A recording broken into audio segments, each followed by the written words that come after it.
Hello, hello. How is everybody?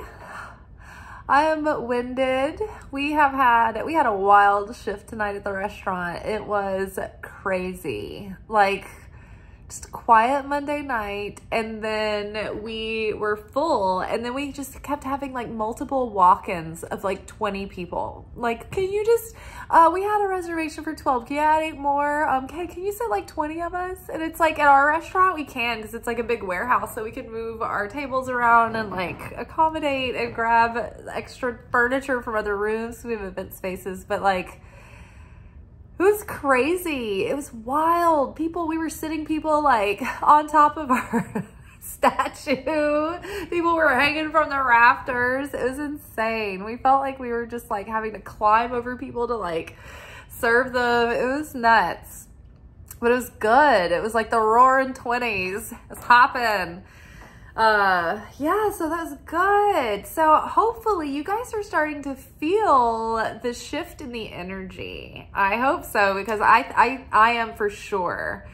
Let's get into the reading, because it's all centered around this moment that we're in. Obviously, like every reading is, right? So we're here for our weekly anchor message, which on Mondays, our anchor message is our episode where we get like our spiritual assignments for the week. Like, we learn, okay, as far as like our inner growth goes, like what are we really focusing and pinpointing on for the week? So from the wild unknown archetypes, we've got the Judge, followed by the Unseen, and followed by the Empty Room. Felt like anything but an empty room tonight, that was for sure. Underneath the Judge, we've got the Page of Wands.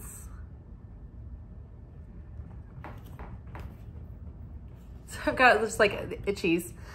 Underneath the Unseen, we've got the Star.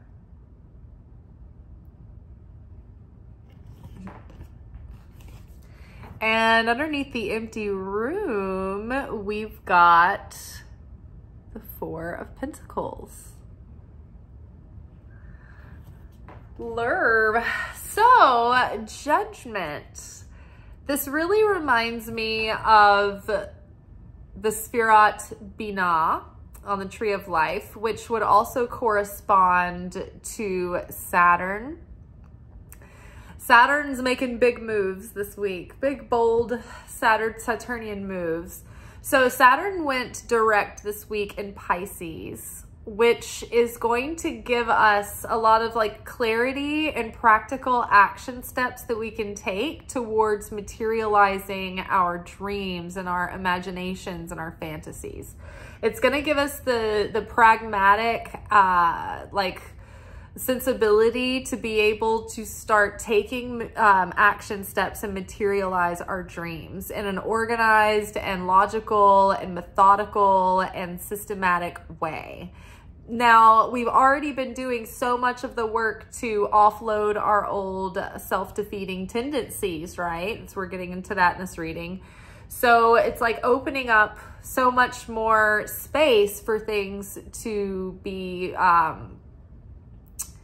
rightly executed and then go more smoothly than they might have before. So we have better judgment than we did.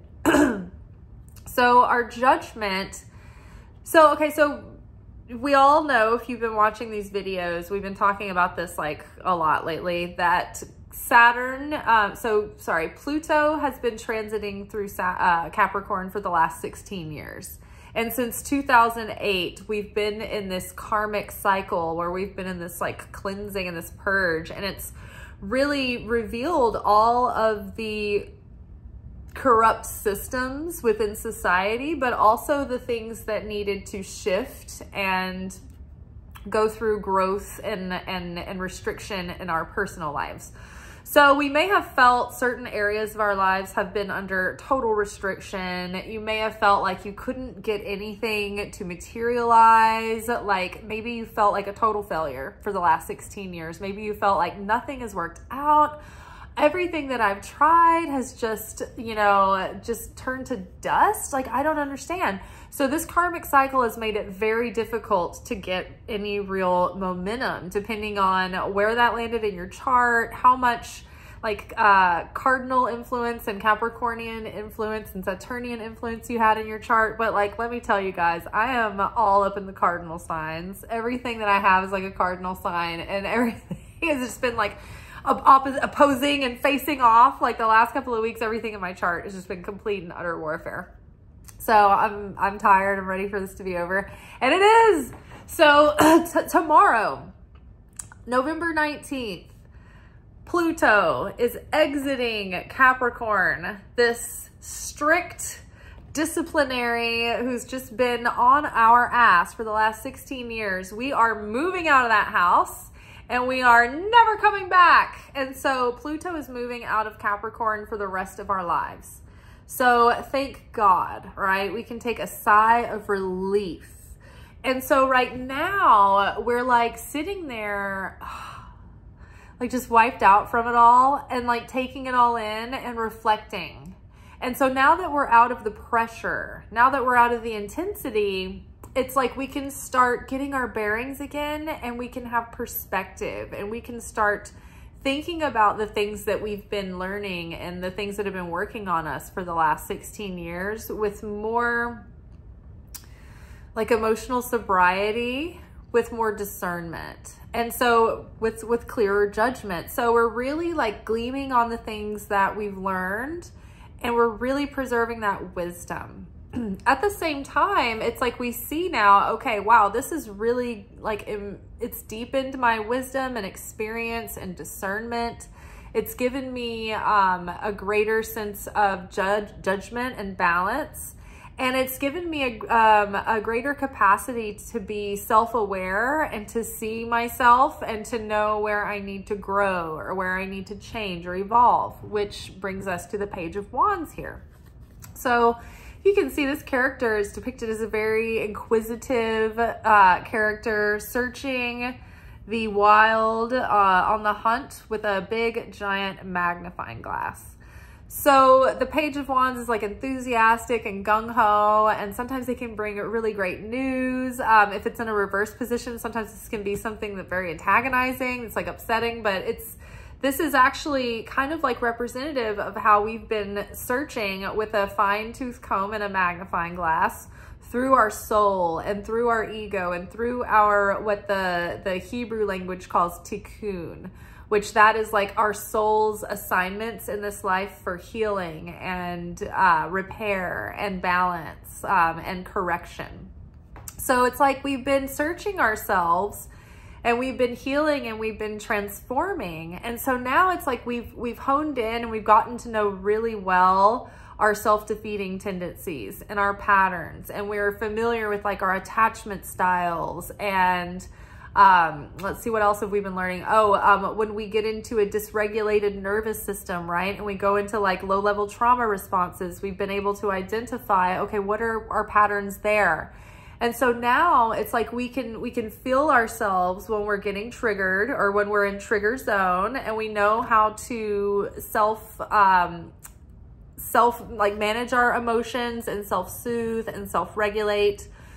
We know how to pause and observe and let the emotions settle and detach before we are reactive and we take an action or we make a choice based on emotional impulsivity. So that's another thing that the younger Wands court characters are kind of guilty of, being impulsive and a little bit like, oh, just acting on a dime or being reactive, because they're fiery, right? They're young, they're fiery, and until you mature that fire and learn how to control it, it can get out of hand. So we've been combing through our self-defeating tendencies and our self-defeatism and our perspectives that have held us back and thwarted our potential. So that's really good, because then it's given us our power back. We've become empowered, and we've been able to transcend those patterns the more that we recognize them. It's like we're not just falling in default setting anymore. We're not in autopilot. We're sovereign. We're using our free will, right? When we're not reactive and when we pause and we can discern and really make a choice, that's the only time we're really using our free will or our sovereignty. So in a way, this is like really great. This is what we've been working towards. And this is the strength that we've been building and the capacity to be able to do this, to be able to analyze ourselves dispassionately. However, we need to avoid the pitfall of becoming too overcritical or judging too harshly ourselves, because then we start losing compassion for ourselves, and then we can't forgive ourselves. We can't let things go. You know, we never let ourselves hear the end of it. Oh, I could never, you know, relax because I made this mistake one time and I never want to do that again. Well, it's bad enough that we're that harsh and critical and judgmental towards ourselves, but what it does also is that it starts to cause us to be judgy towards others and overly critical towards others.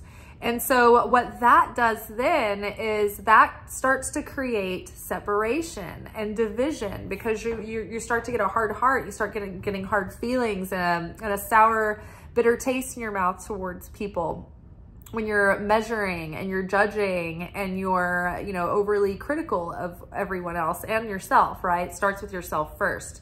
So having patience and compassion and forgiveness for yourself also helps you extend that to others. And I think that we need to first give ourselves that compassion and that forgiveness, because otherwise we're going to feel stingy. We're not going to feel like it's overflowing, and we can easily give that to others. The same on the other side of that coin, though, if it's so easy to give it to others but not to ourselves, then it's like we're devaluing ourselves. So it's like, fill your cup. You know, you're not good if you feel like you are, you know, fulfilled and satisfied and well taken care of, and you're holding your boundaries, and you feel like, you know, you're treating yourself well, and you make sure others, you know, respect the way that you need to be treated. Then you don't feel so, well, why them and not me kind of thing, or why me and not them, that whole measuring and stuff. You don't feel as prone to it, because you don't feel deprived or depleted or in defense mode or survivor mode, right? So trying not to be so overly critical toward the self, forgiving the self, and practicing compassion whilst extending that compassion to others as well. Whilst we are overcoming and transcending our tendency to be impulsive or acting rashly. As we move over to the unseen here, the more that we can like get rid of that impulsivity and that need to just react and jump, the more clearly we can perceive and connect with the unseen, the divine inspiration and guidance that we're getting from the Holy Spirit, from our angels at any given time. So it's like the star card is here. There's major healing, right? That, like, things that we've been working on our whole life, issues that have haunted us our whole life, self-defeating tendencies that we've fallen into and fallen prey to our whole life. It's like we're finally breaking these patterns. We're finally healing these wounds. We're finally rewriting our nervous system and teaching ourselves something new, a new pattern, a healthy pattern instead. And so the more we can quiet the ego's voice that wants to be, you know, impulsive and take control and act now while supplies last, and FOMO and YOLO and all of those things, instead we are reclaiming our power. And we have self-control, and our dreams are coming true. And so we can sit in quiet and stillness without being impatient or feeling like a sense of panic, like we have to do something, we have to do something. So we can sit in stillness and listen and learn the difference between the sound of the unseen speaking through us, with the voice of love and compassion that has affinity with the light of the Creator. You know, and we can hear that voice more clearly over all the other noise and chatter and disruption. Oh, there's another thing that I meant to, something about the Page of Wands, maybe something about being reactive Healing the tendency to be reactive and impulsive.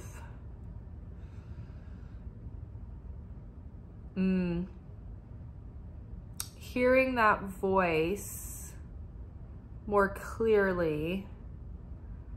Maybe it'll come back to me. When I was talking, it came back and then it slipped again.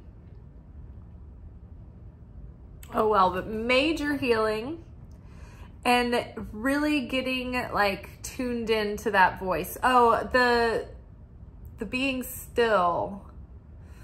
There was something about like we need to sit in stillness for the moment and not be feeling like we need to run out and start doing the next thing, because we need to sit and let all of this marinate. And we need to be still and get over the impatience and just be able to calmly sit and listen so that the unseen can come in and it can direct us towards our higher destiny and give us the next steps of what we need to do to get that much closer to our dreams. Do you see that light that's lit up here? It almost looks like it matches the color up here, which is interesting. So that's like this light of the star. It's connected to the wish card, the Nine of Cups, the card of your dreams and wishes coming true. So for this is like major life purpose stuff. This is like big goals that you've had all your life. You know, this is like finally being ready and prepared for like some of those huge, big life experiences and achievements and dreams to start presenting and opportunities to come in. So, and sometimes those things, they're held for us in like a spiritual bank account until we've done the healing work and the transformation to prepare the vessel to be able to like handle and maintain and sustain like when those dreams are presented. Sometimes like opportunities, if they came too early, we wouldn't be ready and we would fuck them up, right?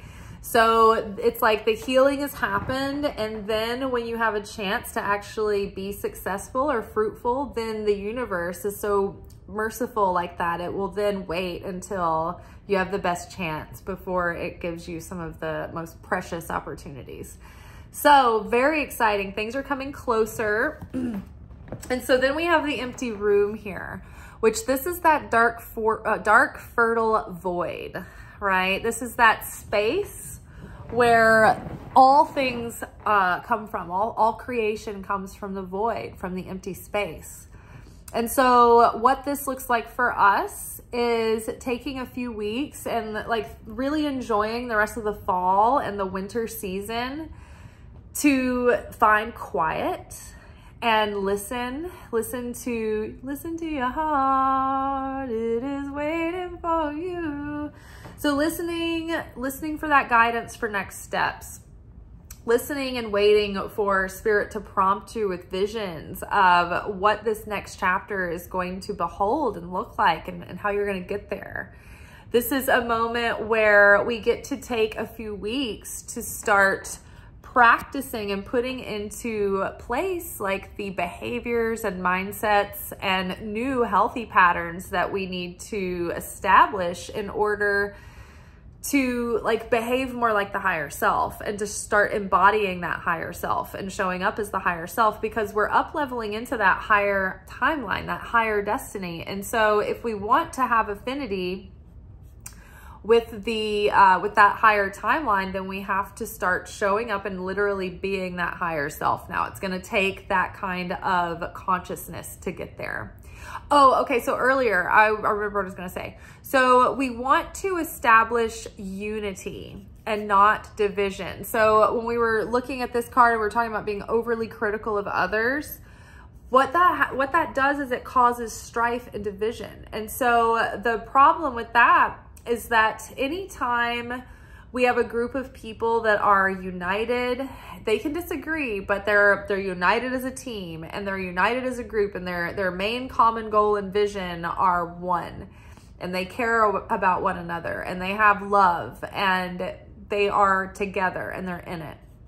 That kind of energy, when multiple people have the same goal and the same consciousness and the same intention, they're almost unstoppable. When there's friendship, unconditional like agape love and unity there, That is like a very magically powerful essence to have. And so that's why you have covens of 10 and 12. That's why you have minions of, I think, 10 or 12, right? Cohorts, like groups of people who meet and have the intention of being a brotherhood like that and sharing that love.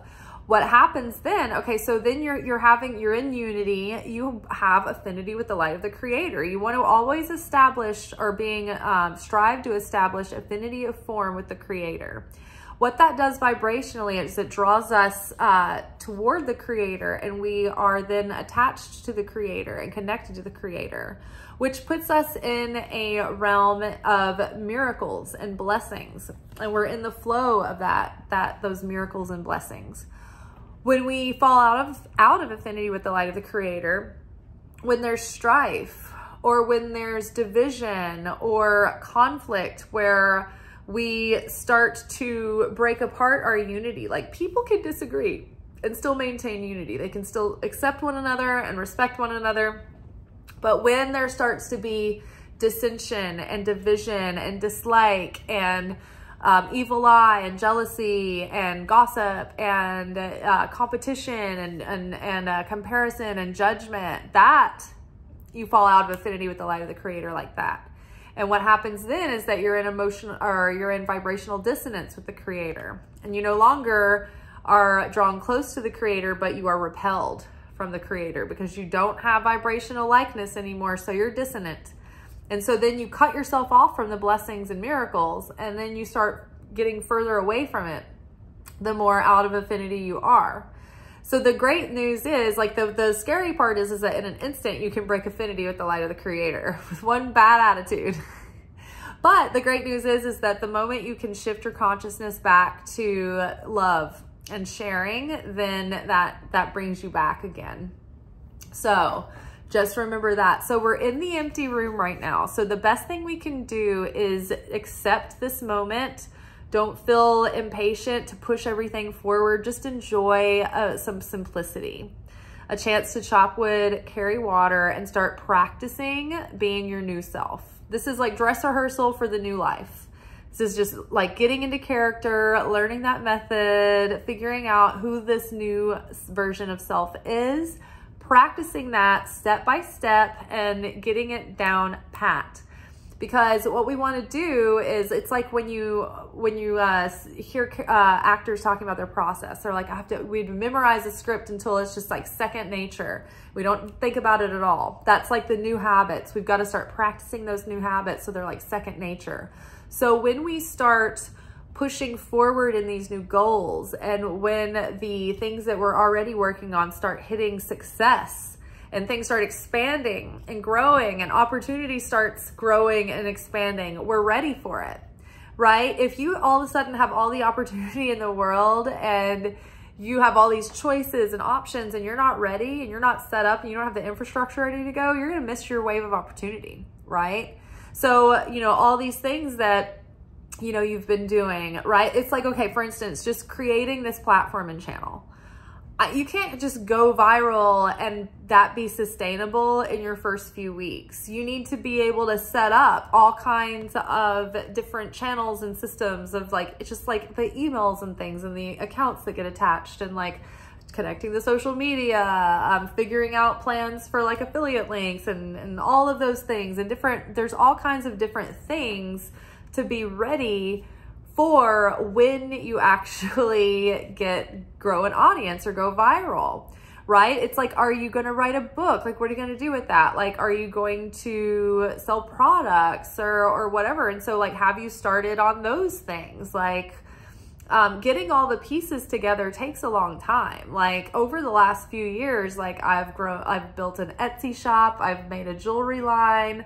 I have like different things in the works in the background that I'm working on. I've like written a deck that I'm working on typing. I've made daily content. I've extended and increased the content that I'm making. I got my TikTok now. And it's like, that took a long time for everything to get built and set up. And now it took almost that amount of time just to get everything ready so that I can start executing just the things that I've built, right? So don't rush the process, right? Make sure all your ducks are in a row. Enjoy this void to create in, to marinate in, to become fertile, right? It's that the darkness and the void of winter that allow the soil to rest and rejuvenate and renew its replenish its nutrients. So empty room gives us space to create from, to listen for the voice within that's guiding us into our next steps. And then here we have Four of Pentacles.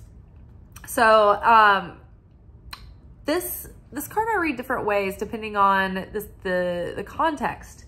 So many times I feel like this card is warning us not to be too controlling. And so in many ways now we have to let go of our sense of wanting to control and be perfectionistic, which causes us to procrastinate, and all of those little things that we do out of defense mechanisms, right? Because our mind, it thinks it's under control and that gives it a sense of peace. But really what you do is you end up sort of like keeping yourself stuck or in a smaller version of your life, which is what I see her holding on to here. It's like she's holding this house. It's like her dream house. It's like her dream she wants to live in, but she's holding on so tight that she's like keeping hold of this little version of life when she could be living in the life-size version of it.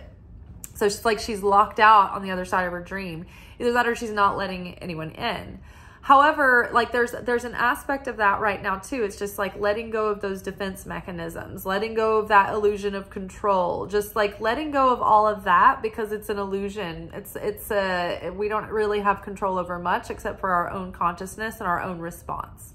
So, okay, alleviating the self of all of that heavy weight carrying around frees up a lot of bandwidth. We're going to use that instead to say, okay, I don't need to control everything. I want spirit to lead the way. I want to be guided by, I want God to be in control of things. So I'm loosening my grip. I'm giving up control so that I can build real security and real stability. And so right now, this space, this empty room is giving us a chance to really like get our security on fleek. Our stability, like getting into that new routine, right? So that way when, like I said, when the success comes, like for instance, if you were, I've heard stories about this with like Poo-Pourri and with Spanx, but when they first started manufacturing these products, they were both like one-woman shows, and they were just hoping that there would be any orders, and their product took off so fast that they could barely keep up with the manufacturing, and they almost went out of business just because they grew so fast they couldn't keep up. And so I remember one thing that the Poo-Pourri woman had an issue with was that her oils were like melting the spray bottles, and so she was like trying to fulfill orders for like people all over the world, but she was like also trying to like figure out like which one of the spray bottles was gonna function, and she could barely keep up because it was so overwhelming, right?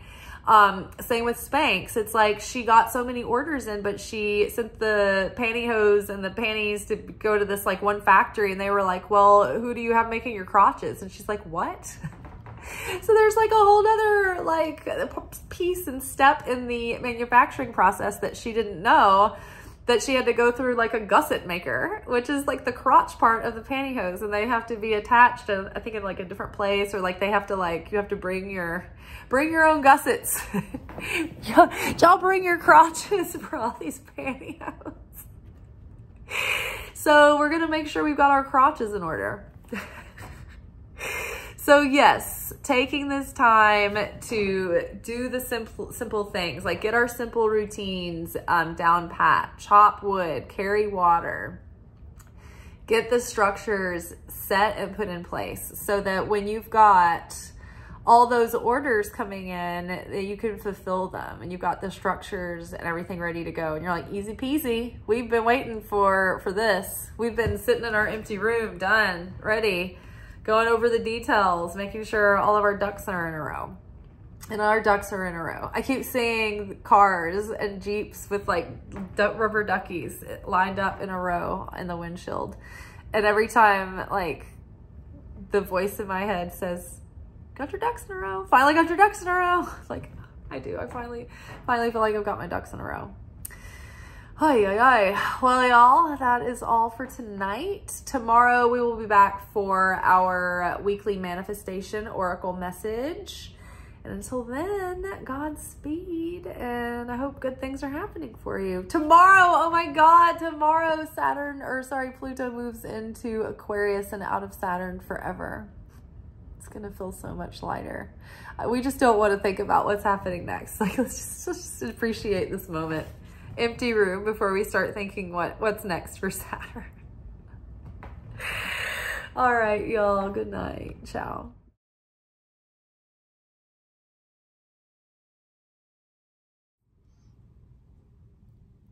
Thank you for watching. If you enjoyed this video and you got something out of it, then please give it a like. Subscribe to the channel. Turn on notifications to be notified of when I drop content.